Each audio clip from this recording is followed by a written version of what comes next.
aujourd'hui on se retrouve pour parler du langage et du comportement des furets. On va essayer un petit peu de décrypter tout ce qu'ils font et pourquoi ils le font. Donc on va commencer par le langage, enfin on va dire tout ce qui va sortir vraiment de leur bouche comme les sons. Vous verrez qu'il n'y en a pas tellement, en fait le furet est plutôt un animal silencieux, personnellement c'est ça que j'apprécie. Donc quand je pourrais ou quand j'aurai eu l'occasion de filmer les furets, je vous mettrai des exemples. Donc voilà. Donc on va commencer par le fameux pout-pout ou le caquettement. Donc c'est vraiment le son emblématique du furet. Donc il le fait, alors faut pas croire, bon, pratiquement tous les furets le font, mais pas tous. Il y a des furets qui pout-poutent pas ou très peu. Ça dépend aussi de l'âge, de la période, du furet, voilà. Donc faut pas vous inquiéter. Moi je sais que personnellement ma femelle pout-poutait beaucoup quand je l'ai vue et qu'elle avait 5 mois. Et puis à l'arrivée de Oz, elle a complètement arrêté de pout-pouter. Lui, il pout-poutait beaucoup quand il l'embêtait et qu'il lui courait après. Et puis maintenant, ça dépend un petit peu des fois, on va dire, mais il pout-poute quand même moins entre l'âge ou je sais pas, ça dépend des furets. Donc qu'est-ce que c'est que le pout-pout ou le caquettement? En fait, ça va être pour exprimer, on va dire, son contentement, son excitation. Donc il va, voilà, s'il est excité et content, il va le faire. Il faut savoir aussi qu'il peut le faire quand il est mécontent. Par exemple, moi le mâle, une fois, je lui avais donc coupé une griffe trop courte, il a saigné, et ben il a pout-pouté. Ou il n'y a pas longtemps, j'ai failli m'asseoir sur lui, je l'ai un peu écrasé, il a pout-pouté. Donc en fait, voilà, vous avez plusieurs pout-pout, content, pas content. Il va être parfois très rapide et fort, parfois plutôt faible, mais c'est vraiment le son du furet, le pout-pout.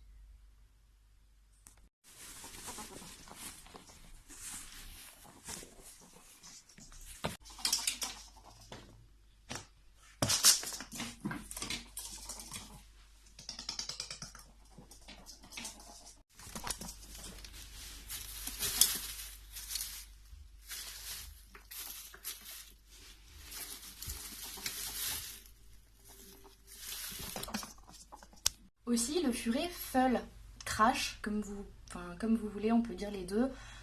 Donc ça, c'est exactement comme le chat en fait.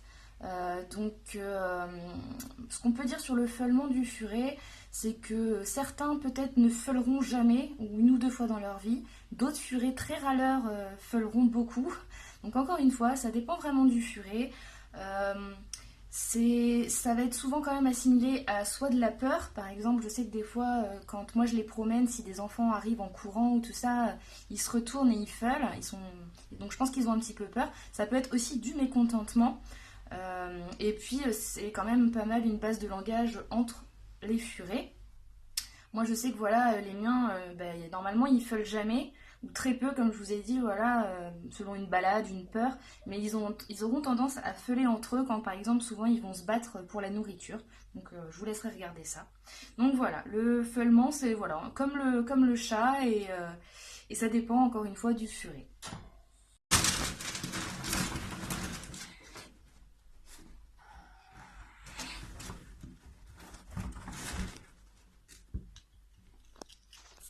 Le furet aussi peut couiner, faire une sorte de petit cri. Ça va être plutôt un signe aussi de mécontentement. J'ai pas trop entendu parler de furets qui couinent comme ça sans raison. Peut-être que c'est possible. Ou avec leur humain, peut-être quand je sais que si par exemple on les maintient un peu, peut-être par la peau du cou, les choses comme ça, ils pourraient montrer du mécontentement en couinant. Moi, c'est surtout entre mes deux furets aussi, encore une fois, qu'il y a du couinement et ça vient particulièrement de la femelle. Donc, je dis pas que les mâles couinent pas, mais j'ai l'impression que c'est plus quelque chose des femelles. Elles ont tendance à couiner assez rapidement. Donc, ça va être plutôt pareil, encore une phase plutôt de mécontentement, un peu de laisse-moi tranquille, etc. Donc, je sais que Pixie, ça lui arrive pas mal de couiner quand Oz vient la taquiner un petit peu pour lui dire arrête de m'embêter. Donc, je vous laisserai pareil regarder un petit peu ce que ça donne.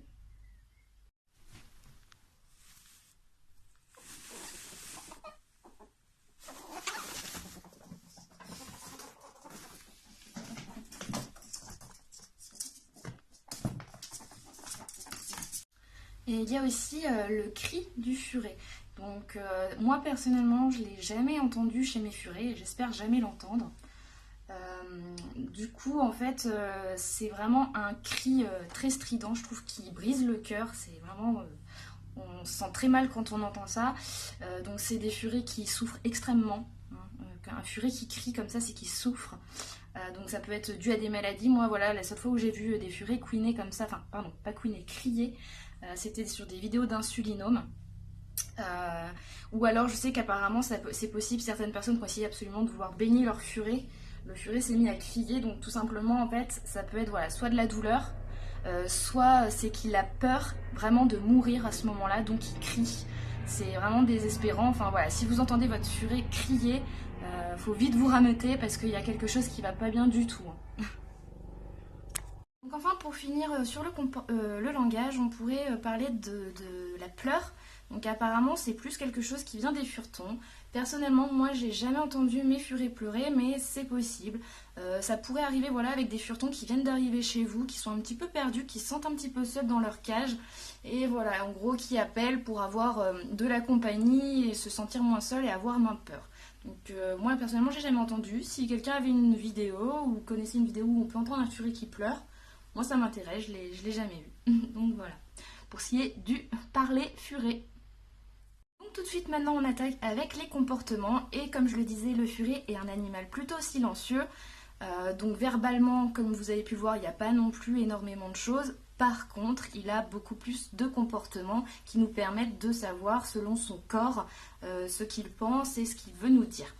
Donc on va parler du fameux doron, ou appelé aussi la danse de Saint-Guy, ou encore la ferrette war dance. C'est la fameuse danse que va vous faire votre furet quand il va être content, il va être excité, souvent en sortie de cage ou quand il est en train de jouer avec vous. Donc je vous montrerai une vidéo. En fait il saute partout et souvent c'est assez drôle parce que le furet a tendance à pas regarder où il va et se cogner contre les murs, les objets qui l'entourent. Donc voilà, c'est vraiment que votre furet est excité, il vous invite à jouer, il a envie de jouer. Et voilà, donc dans ces cas-là, n'ayez surtout pas peur, c'est pas du tout agressif, il veut juste jouer avec vous en fait.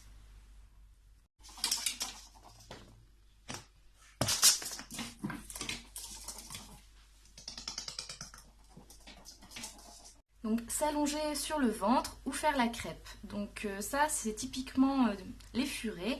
Donc ça peut vouloir dire plusieurs choses. Premièrement, votre furet a bien fait sa danse, il a joué avec vous. Il s'allonge comme ça sur le ventre. Moi je dis donc qu'il fait la crêpe. Ça veut dire qu'il se repose. En fait, voilà, il a couru partout, il a fait le fou. Donc il a besoin de se reposer quelques minutes, donc il s'installe comme ça. Ça peut aussi vouloir dire que le furet s'ennuie. Par exemple, vous n'êtes pas en train de jouer avec lui ou il ne sait pas trop quoi faire. Donc il va venir faire la crêpe. Alors moi je sais qu'ils aiment bien le faire dans ces cas-là devant mes pieds. Donc c'est pour montrer un petit peu, voilà, je m'ennuie, fais quelque chose. Et sinon ça peut être aussi, moi j'ai déjà vu ma femelle le faire devant un autre animal, peut-être un congénère. Ça peut être le fait de montrer qu'on vient d'une manière amicale en fait. Donc voilà pour ce qui est de faire la crêpe.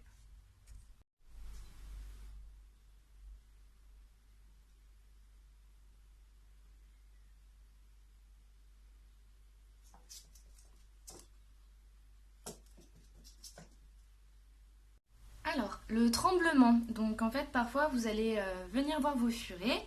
Ils sont en train de se réveiller et ils vont se mettre à trembler de partout.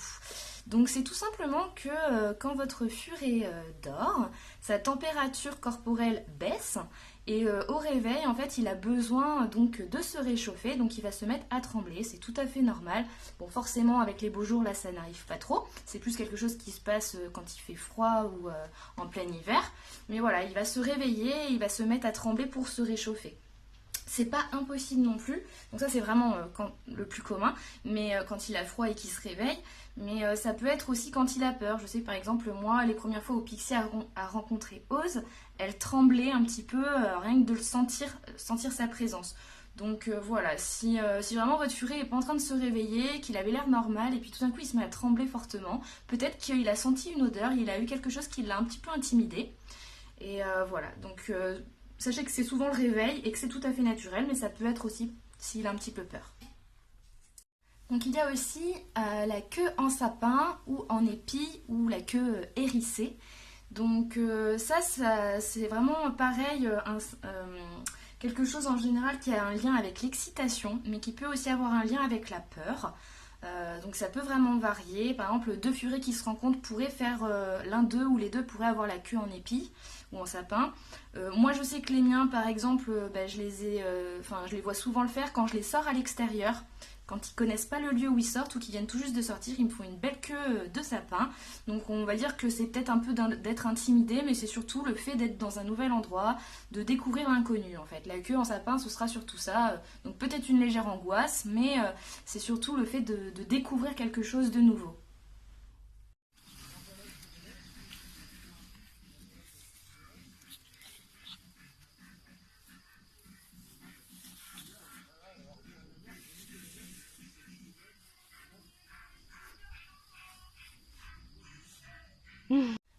Parfois, vous pourrez aussi voir votre furet avoir la queue qui bat ou qui remue, exactement comme un chien.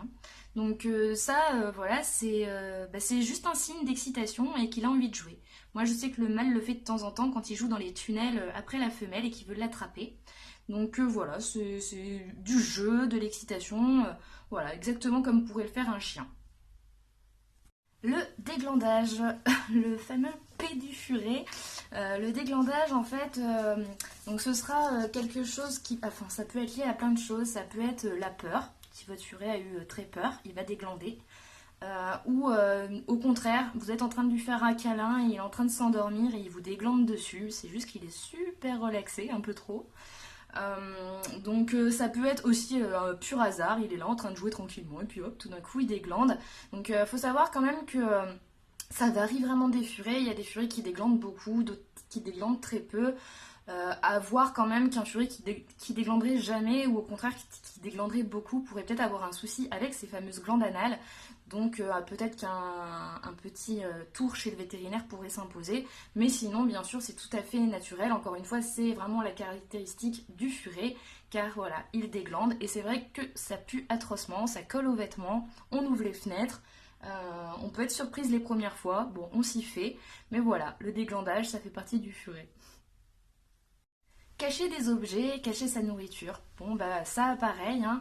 Vous l'apprendrez vite à vos dépens ou non. Le furet, c'est un petit voleur qui adore cacher tout ce qu'il aime bien. Alors si voilà, il a porté un dévolu sur un jouet, il ira le cacher dans une boîte, sous un meuble, sous le canapé. La nourriture c'est pareil, en général ils aiment pas trop laisser leur nourriture comme ça à l'air.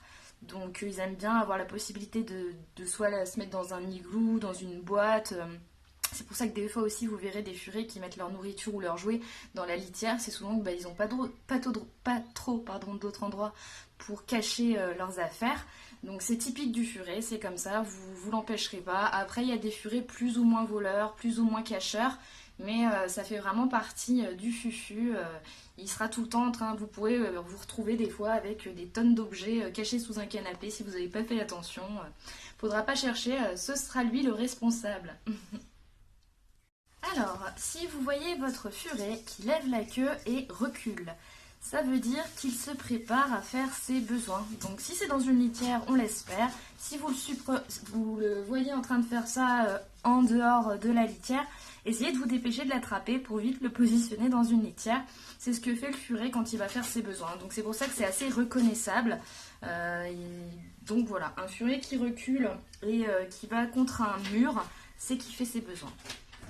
Donc s'essuyer la bouche ou s'essuyer le derrière. Le furet est un animal mine de rien propre, donc ce ne sera pas étonnant, parfois vous le verrez sortir de sa litière et se frotter l'arrière-train sur le sol, donc pour s'essuyer les fesses. Par contre attention, si vraiment vous voyez que votre furet le fait trop régulièrement, c'est peut-être que soit il a une diarrhée et du coup il a vraiment besoin de s'essuyer beaucoup, soit ça veut peut-être dire qu'il aurait des vers, donc à surveiller. Mais c'est normal de voir son furet sortir de la litière et s'essuyer le derrière. Un furet aussi, surtout quand il mange quelque chose de assez coulant, comme vraiment de la viande un petit peu écrasée, très humide, un œuf, par exemple s'il est en train de manger un œuf, il va s'en coller partout, donc il aura souvent tendance à vouloir s'essuyer, donc soit il aura un torchon, un jouet, un dodo, où il pourra essuyer sa bouche, se frotter comme ça la bouche dessus, soit en général c'est vous qui allez servir de serviette, il viendra contre vous pour s'essuyer ce qu'il a mangé en fait. Parfois vous pourrez voir les furets se traîner entre eux.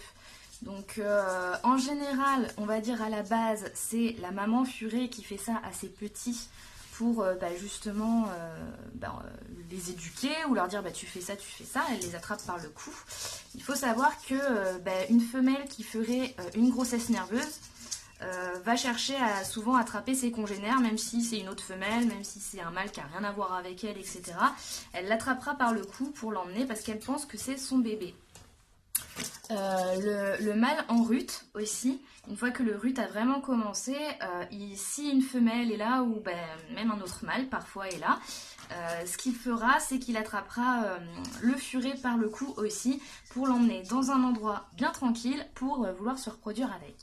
Donc c'est pour ça qu'en général, quand vous avez plusieurs furets, même s'il y en a un qui est implanté, par exemple que moi la femelle elle était implantée et pas le mâle, donc il pouvait pas avoir de bébé, mais le mâle voulait vraiment trop se reproduire avec ma femelle, du coup j'ai été obligée de les séparer pendant longtemps et je vous montrerai vite fait un petit peu ce que Pixie devait subir quand je les laissais encore un petit peu jouer ensemble avant de les séparer totalement.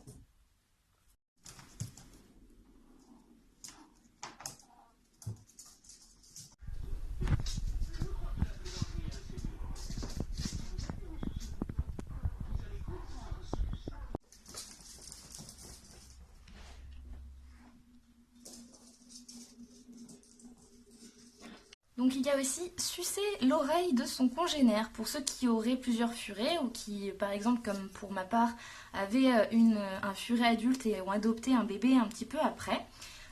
Oz, quand il est arrivé, quand il avait sommeil, il voulait sucer l'oreille de Pixie. Donc en fait, c'est une manière pour le fureton ou le jeune furet de se rappeler quand il tétait sa maman, un petit peu comme nous, les enfants sucent leur pouce. Donc voilà, ça lui rappelle quand il tétait sa maman, ça l'apaise et souvent ça lui permet de s'endormir plus rapidement. Donc j'ai une vidéo de un petit peu mauvaise qualité parce que je l'avais postée il y a longtemps, mais de Oz donc qui tète l'oreille de Pixie. C'est super mignon, vous inquiétez pas, faut pas chercher à les en empêcher. Si le furet, moi quand elle en avait marre, elle partait. Et puis ça passe très rapidement, voilà, en quelques mois à peine, même pas, le furet arrêtera parce qu'il deviendra grand.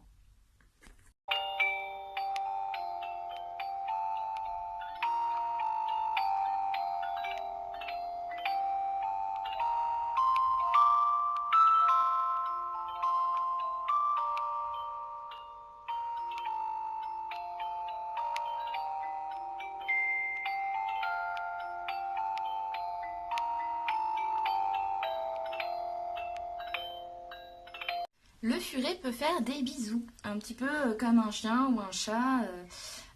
Une fois qu'il vous aime bien, ce sera pas bizarre que votre furet, quand vous vous approchez le visage de lui, il vous lèche le nez, les joues, les oreilles, ou les mains. Ou voilà, en fait, le furet, il aime bien aussi faire des petits bisous. Après, pour parler de comportements qu'on retrouvera, que ce soit chez nous, chez les chiens, chez tous les animaux, le furet forcément fait sa toilette, donc il peut y avoir une toilette commune quand ils sont plusieurs. Même des fois, vous verrez peut-être votre propre furet essayer de vous faire la toilette sur vous. Donc voilà, un furet ça se nettoie, comme le ferait un chat. Un furet, ça peut tousser, ça peut éternuer. Donc, pour exactement les mêmes raisons que nous, on le ferait. Le furet bâille, on vient encore d'en voir un petit exemple. Donc, par contre, pour le bâillement, j'aimerais le redire une fois pour toutes. Non, quand vous prenez votre furet par la peau du cou et qu'il bâille, ce n'est pas un signe de soumission. C'est juste un pur réflexe, en fait. Donc voilà, ne croyez pas que parce que vous l'attrapez comme ça et qu'il baille pas, et ça veut vraiment pas dire qu'il il vous tient tête, etc. Quand un furet baille, c'est qu'un furet baille. Et en général, c'est vrai que quand on a tendance, bon là moi Pixie elle est morte, elle dort, mais quand un furet est fatigué ou quand on l'attrape un petit peu comme ça, il aura tendance à bailler. C'est juste un réflexe et en aucun cas ça veut dire qu'il est soumis ou non.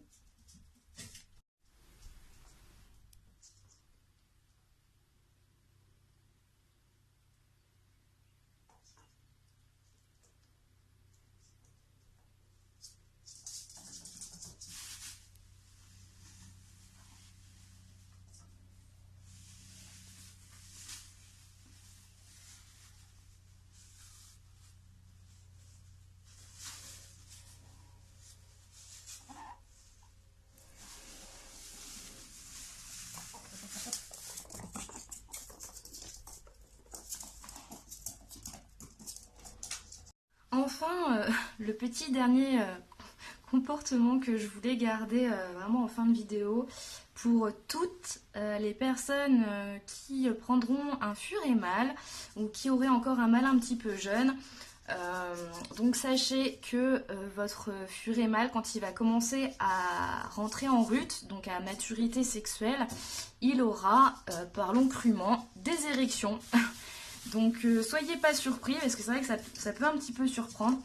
Personnellement, il faut savoir aussi que le pénis du furet mâle est vraiment pas beau à voir parce qu'on dirait de la charpie.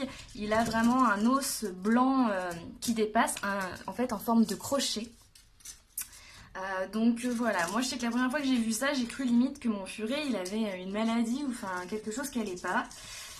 C'est pas le cas du tout, c'est normal. Et il faut aussi savoir que à cause de ça, vu qu'il peut avoir souvent des érections, il peut facilement s'accrocher dans les barreaux de cage en fait, vu que c'est en forme de crochet, et pendre, je sais c'est atroce, pendre par son pénis. Moi je sais que, alors je l'avais lu, je croyais que c'était un peu... oh ça m'arrivera pas à moi en prenant un mâle. Bah tiens, moi aussi une fois j'ai retrouvé Monsieur Oz qui pendait par son pénis. Heureusement je l'ai entendu pout-pouter de pas content. Et je suis arrivée à la rescousse pour le décrocher. Il n'y avait pas de saignement, il n'y avait rien. Vraiment, si vous retrouviez votre furet comme ça, essayez de l'ausculter quand même et de vérifier qu'il n'a pas de douleur parce que vu que c'est un os, il pourrait être cassé ou il pourrait s'être fait mal. Là, tout de suite, je vais vous mettre une vidéo de Oz en érection. C'est vraiment juste à but informatif pour vous montrer à quoi ça ressemble parce que moi, j'avais eu un petit peu du mal à en trouver sur internet pour voir si c'était normal ou pas. Donc si ça vous intéresse pas, je vous conseille d'arrêter la vidéo maintenant et je vous dis à plus tard en espérant que ça vous ait plu. Sinon on se retrouve juste après. De ça. Alors je sais, c'est pas très ragoûtant, mais toutes celles qui auront un mâle, il faut savoir que ça arrive, c'est normal, une fois qu'il est sexué. Donc voilà, j'espère que vous n'avez pas trouvé ça trop choquant ou terrible. C'est la vie d'avoir un furet mâle. J'espère aussi avoir fait le tour des comportements. C'est un petit peu dur de tout faire parce que chaque furet est un petit peu unique et a sa façon de communiquer. Comme je vous ai dit, il y en a qui vont beaucoup feuler même quand ils sont contents. Il y en a qui vont beaucoup pout-pouter, d'autres qui vont pas beaucoup pout-pouter. Mais voilà, si votre furet fait des choses que j'ai pas dit ou si vous avez... des interprétations un petit peu à vous de pourquoi votre furet fait ci ou ça, ce serait sympa qu'on en parle tous en commentaire. D'ici là, je vous dis à bientôt pour une future vidéo. Salut tout le monde!